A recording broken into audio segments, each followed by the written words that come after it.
Hello friends, welcome to Telugu audio story. ఈ channel కనుక మీరు ఫస్ట్ టైం చూస్తున్నట్లయితే ఛానల్ సబ్స్క్రైబ్ చేయండి, లైక్ చేయండి. అలాగే ఈ కథపై మీ ఒపీనియన్ని కమెంట్ రూపంలో తెలియచేయండి. ఇక కథలోకి వెళ్దామా? మన్నించి నా ప్రాణమా పార్ట్ 1. హైదరాబాద్ నగర శివారు, సుమారు రాత్రి 7 గంటల ప్రాంతం. JS hotels. హోటల్ చాలా చిన్నది. ఇప్పుడిప్పుడే పేరు ప్రఖ్యాతులు సాధించడానికి మిగిలిన హోటల్స్తో పోటీ పడుతుంది. కానీ ఆ రోజు అక్కడ ఉన్న డెలిగేట్స్ మాత్రం చాలా పెద్దవాళ్ళు. హైదరాబాద్లోనే పేరు మోసిన బిజినెస్ మ్యాగ్నెట్స్ అందరూ ఆ రోజు అక్కడే ఉన్నారు. కారణం, the best business man award ceremony అవుతున్న వేళ.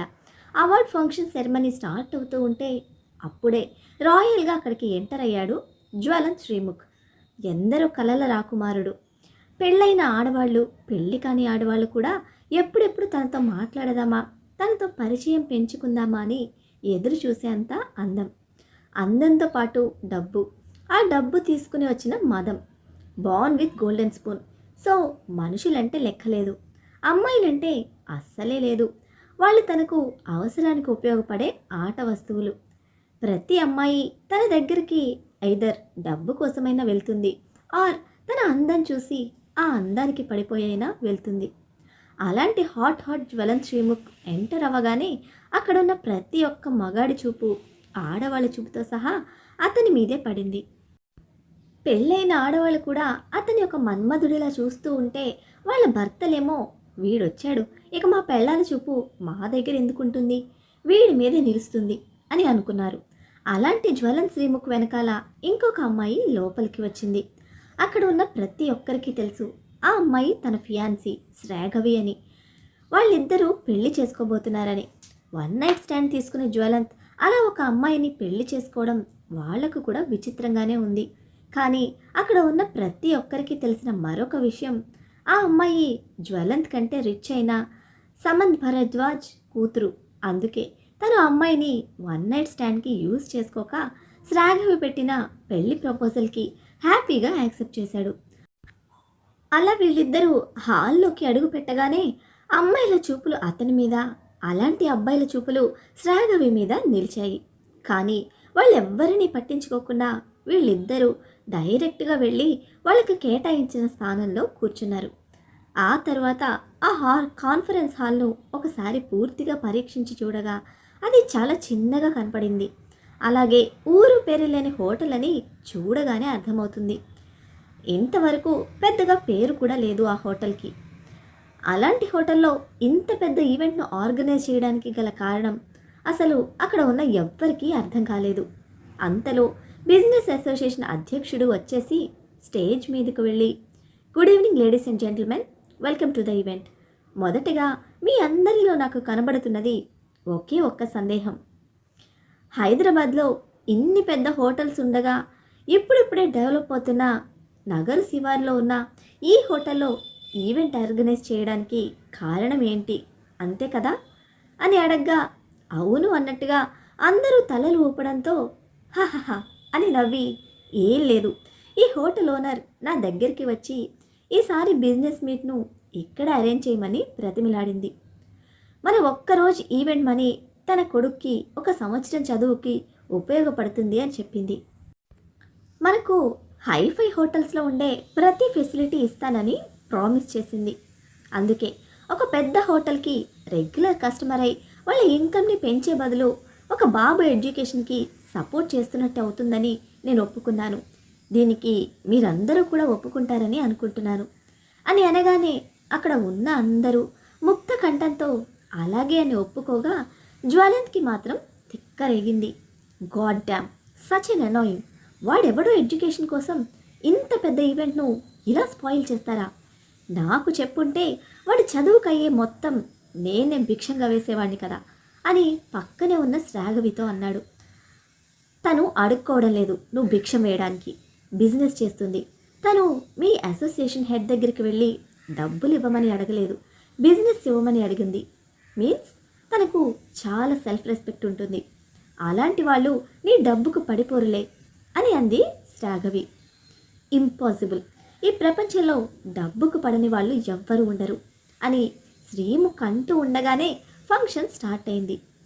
బిజినెస్ హెడ్ మాట్లాడుతూ, ఇన్ని సంవత్సరాలు ఫ్యాషన్ డిజైనింగ్ ఇండస్ట్రీలో ఉండి ఐటీ రంగంలోకి అడుగుపెట్టిన సంవత్సరంలోపే తానేంటో నిరూపించుకున్న ద యంగ్ బిజినెస్ మ్యాన్ అయిన జ్వలన్ శ్రీముఖ్ గారికి the best business man award వచ్చిందని అనౌన్స్ చేయగానే అందరికన్నా గట్టిగా ఓ అని శ్రాగవి అరవగా అందరి మధ్యలో రాయల్ లుక్తో తన కోట్ను సరిచేసుకుంటూ స్టేజ్ మీదకు వెళ్ళాడు శ్రీముఖ్.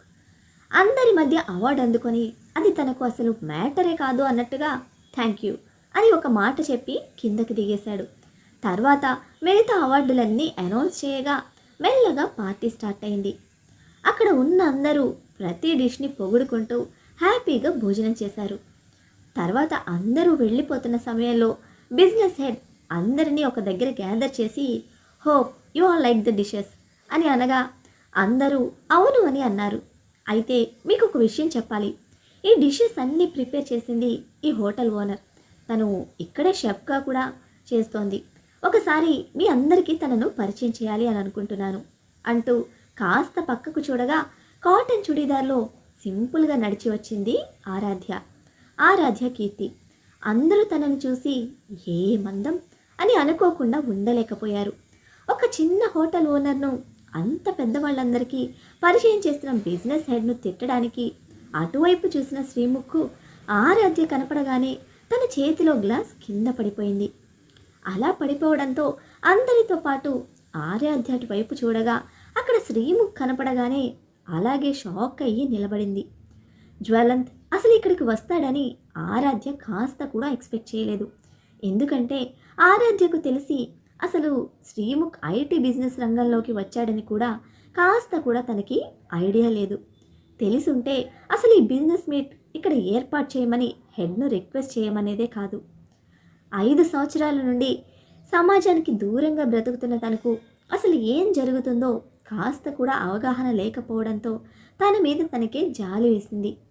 ఇప్పుడు అలాంటి అతన్ని అసలు చూడాలి అన్నా అతనితో మాట్లాడాలి అన్నా చాలా అసహ్యంగా ఉంది.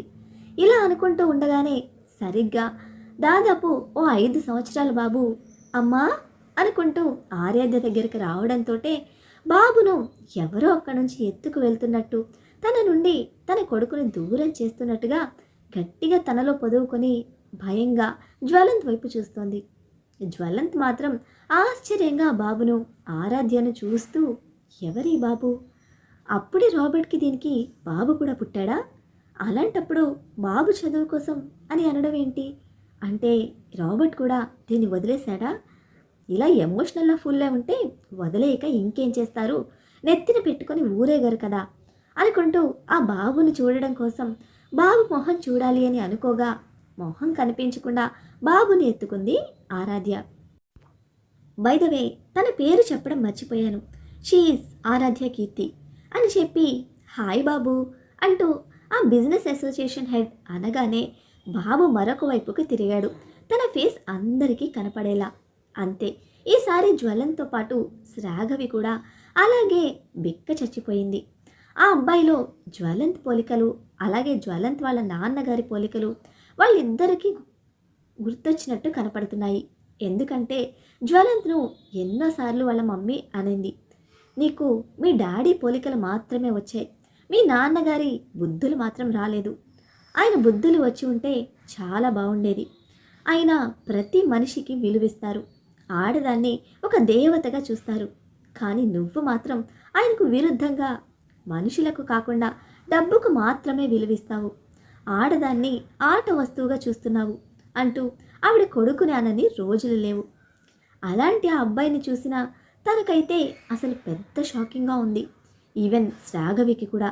తనకు జ్వలంత్ ప్రతి ఎఫ్ఐఆర్ గురించి తెలుసు, కానీ ఇంతవరకు ఎవరితో ఒక్క రాత్రి కన్నా ఎక్కువ గడిపింది లేదు అని మాత్రం తెలుసు.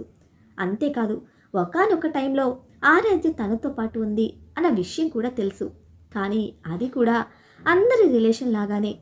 అలాంటిది ఇప్పుడు ఆ బాబులో జ్వలంత్ పోలికలు, వాళ్ళ నాన్నగారి పోలికలు తనకెందుకు కనపడుతున్నాయి అని ఆలోచించసాగింది. విరాట్ చెప్పిన దాని ప్రకారం ఆరాధ్య రాబర్ట్ను పెళ్లి చేసుకొని వెళ్ళిపోయింది. మరి ఇప్పుడు ఇక్కడ ఉండడం ఏంటి? అలాగే రాబర్ట్ కూడా అసలు ఆరాధ్యతో సంబంధం లేనట్లుగా ఉన్నాడు. అంటే వాళ్ళు ఫారెన్ నుంచి తిరిగి వచ్చారా? మరి వస్తే ఎందుకు సపరేట్గా ఉన్నారు? విడిపోయారా? మరి ఈ బాబు నా పోలికలతో మా నాన్నగారి పోలికలతో ఉన్నాడేంటి అని పిచ్చోడలా వాళ్ళని చూస్తూ ఉండగా అక్కడి నుండి వెళ్ళిపోవాలని చూస్తున్న ఆరాధ్యతో, ఒక్క నిమిషం ఆరాధ్య అంటూ తనని ఆపాడు ఆ బిజినెస్ అసోసియేషన్ హెడ్. ఇంకా గత్యంతరం లేక ఆరాధ్య అక్కడ ఆగటంతోనే తన దగ్గరకు వెళ్ళి, మీ బాబు చదువు గురించి చెప్పినప్పుడు ఇక్కడ ప్రతి ఒక్కరూ చాలా పాజిటివ్గా రెస్పాండ్ అవ్వడమే కాదు, వాళ్ళ పర్సనల్ ఫంక్షన్ ఆఫర్స్ కూడా మీకే ఇస్తాము అని చెప్పారు అని చెప్పగా, thank you so much sir, me help ఎప్పటికీ మర్చిపోలేను అని అంది. ఇంకొక విషయం, బిజినెస్ టైకూన్ అయిన డేవిడ్ గారి కొడుకు రాబర్ట్ గారు ముందుకు వచ్చి ఆ బాబు చదువుకునేంత వరకు ఎంత చదువుకుంటే అంత తానే ఎడ్యుకేషన్ ఆఫర్ చేస్తాను అని అన్నారు అని చెప్పారు. ఆయన రాబర్ట్ పేరు తీయగానే ఇటు ఆరాధ్య పిడికిలి మాత్రమే కాదు, అటు జ్వలంత్ పిడికిలి కూడా గట్టిగా బిగుసుకున్నాయి. వాడి వల్లే కదా తన జీవితం నాశనం అయింది అని ఆరాధ్య అనుకుంటే, వాడి వల్లే కదా నన్ను వదిలేసి మరీ వెళ్ళిపోయావు, లైఫ్లో మొదటిసారిగా ఒక అమ్మాయిని ప్రేమించాను అని అనుకునేలోపే నన్ను డంప్ చేశావు కదా అని కోపంగా అనుకున్నాడు జ్వలంత్. కానీ జ్వలంత్ మైండ్ అంతా ఆ బాబు చుట్టూనే తిరుగుతుంది. బాబు నవ్వులో అయితే స్పష్టంగా తనకు తన నవ్వే కనపడుతుంది. ఎలా ఎలా అని బుర్ర బద్దలు కొట్టుకోసాగాడు. వెంటనే ఎవ్వరినీ లెక్క చేయకుండా, నన్ను క్షమించండి సార్, నాకు ఎవరి అండదండ అవసరం లేదు, భిక్ష అంతకన్నా అవసరం లేదు, ఇదిగోండి ఇలా నాకు బిజినెస్లు ఇస్తే చాలు, నేను నా కొడుకుని చదివించుకోగలను, వాడి తల్లి ఇంకా వాడికి బ్రతికే ఉంది, వాడు ఎవరి దయా దాక్షిణ్యాల మీద బ్రతకాలని నేను అనుకోవడం లేదు అంటూ ఒకవైపు రాబర్ట్ను మరొక వైపు జ్వలంత్ను కోపంగా చూసి అక్కడి నుండి తన కొడుకును తీసుకొని వెళ్ళిపోగానే దూరంగా నిలబడి తనను మరియు జ్వలంత్ను ఒకే కన్నింగ్ చూపుతో చూస్తున్న రాబర్ట్ ఆరాధ్యల అక్కడి నుండి వెళ్ళిపోవడంతోనే ఒక చిన్న నవ్వు నవ్వుకోగా అందరూ రాబర్ట్ వైపు చూశారు. అదేంటి అందరూ నన్ను చూస్తున్నారు? ఇట్స్ ఓకే, ఆ అమ్మాయికి చాలా సెల్ఫ్ రెస్పెక్ట్ ఉంది, ఐ లవ్డ్ ఇట్, ఏదో కొడుకు చదువు అంది కదా హెల్ప్ చేయాలని చూశాను, it's okay, I don't care అని చాలా రెక్లెస్గా చెప్పి కాలుస్తున్న సిగరెట్ను కింద పడేసి దాన్ని తొక్కి అక్కడ నుండి వెళ్ళిపోయాడు రాబర్ట్. వెళ్తూ వెళ్తూ, ఇన్ని సంవత్సరాలైనా నిన్ను నేను చేజిక్కించుకోలేకపోయాను ఆరాధ్య, నీకోసం నా ఎనిమి కొడుకును కూడా యాక్సెప్ట్ చేస్తాను అని అన్నాను, కానీ చచ్చిపోయేంత వరకు కూడా నువ్వు ఆ జ్వలంత్కే సొంతంగా బతకడానికి మాత్రమే సిద్ధపడ్డావు. ఎందుకు పనికిరాని ఆడదానివి నువ్వు, నీ క్యారెక్టర్ను నిన్ను ఇన్సల్ట్ చేసి అవమానించి ఇంట్లో నుంచి గెంటేసిన వాడి మీద ఇంకా ఇంత ప్రేమేంటే నీకు అని కోపంగా తనలో తానే అనుకుంటూ అక్కడ నుండి వెళ్ళిపోయాడు రాబర్ట్. ఆ తర్వాత అందరూ ఎక్కడి వాళ్ళు అక్కడ వెళ్ళిపోగా కారులోకి వచ్చి కూర్చున్న జ్వలంతో, you told me something but here something else happened, ఏం జరిగింది అని అడిగింది. అప్పటి వరకు ఆపకున్న తనలోని ఆతృతను జ్వలంత్ ముందు బయట పెట్టింది శ్రాగవి. దేని గురించి మాట్లాడుతున్నావు అని ఏమీ తెలియని వాడిలా చాలా కోపంగా అడిగాడు.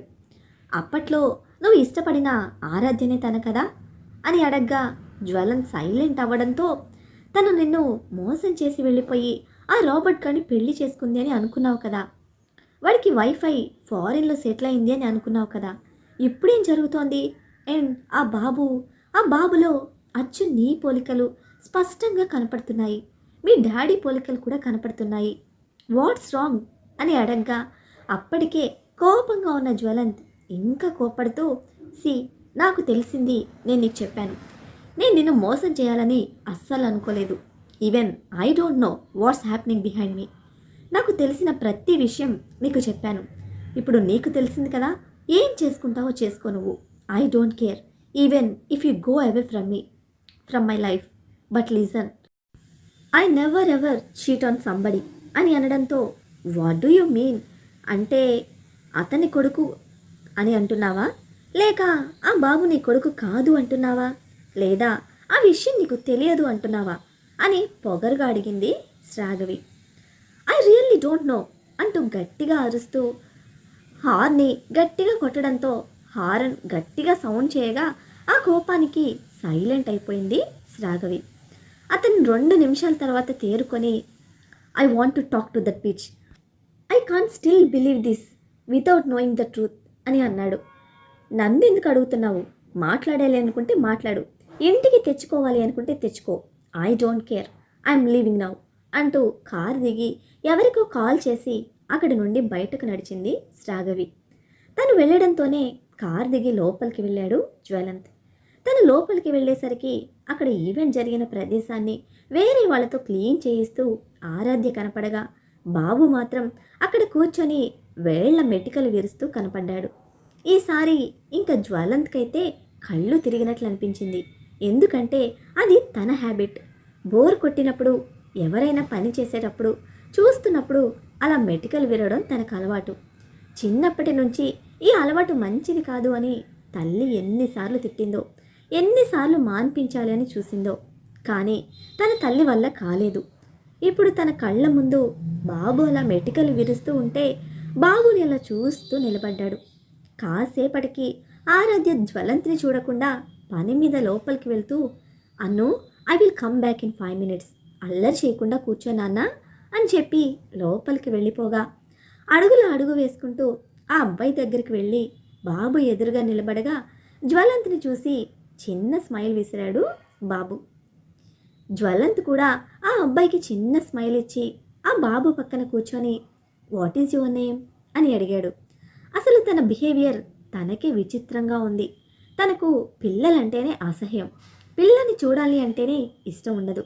శ్రాగవితో కూడా పెళ్లి కుదుర్చుకున్నప్పుడే తనతో ఒప్పందం కుదుర్చుకున్నాడు, ఫ్యూచర్లో మనకంటూ పిల్లలు ఎవ్వరూ ఉండకూడదు అని. అంతగా కావాలి అనిపిస్తే నువ్వు ఎవరినైనా అనాథను దత్తత తీసుకొని చదివించుకో, నేను కాదనను, but I don't want kids, I don't want to see them అని ముందుగానే చెప్పాడు కూడా. జ్వలంత్ మీద ఇష్టంతో తర్వాత తనను నెమ్మదిగా మార్చుకోవచ్చు అనుకొని అలాగే అని ఒప్పుకుంది శ్రాగవి. అలా తన పేరు అడగడంతోనే హలో అంకుల్, నా పేరు అనంత్ శ్రీముఖ్ అని చెప్పగానే జ్వలంత్కు మాట పడిపోయినట్లుగా అనిపించింది. కళ్ళలో నీళ్లు తిరిగాయి. అతని కళ్ళలో నీళ్లను చూసిన బాబు, ఏమైంది అంకుల్, మీరు ఏడుస్తున్నారు, వాటర్ తాగండి అంటూ దూరంగా ఉన్న వాటర్ దగ్గరికి వెళ్ళి ఒక బాటిల్ తీసుకొచ్చి జ్వలంత్కి ఇస్తూ, ఎప్పుడైనా మనకి పెయిన్ వస్తే ఏడవకూడదంట, స్ట్రాంగ్గా ఉండాలి అంట, అప్పుడే మన పెయిన్ భయపడి వెళ్ళిపోతుంది, సో మీరు ఇలా ఏడవకండి అని చెప్పాడు. అసలు ఇంతకీ ఎవరి బాబు? బాబుకు జ్వలంత్కి ఉన్న సంబంధం ఏమిటి?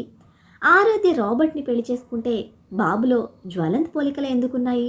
అసలు జ్వలంత్, రాబర్ట్, ఆరాధ్య వీరి ముగ్గురు మధ్య సంబంధం ఏంటి తెలుసుకోవాలంటే ఎంతో ఇంట్రెస్టింగ్గా సాగే నెక్స్ట్ ఎపిసోడ్స్ని ఫాలో అయిపోండి. మరి అలానే ఈ ఎపిసోడ్ని లైక్ చేయటం మాత్రం మర్చిపోకండి.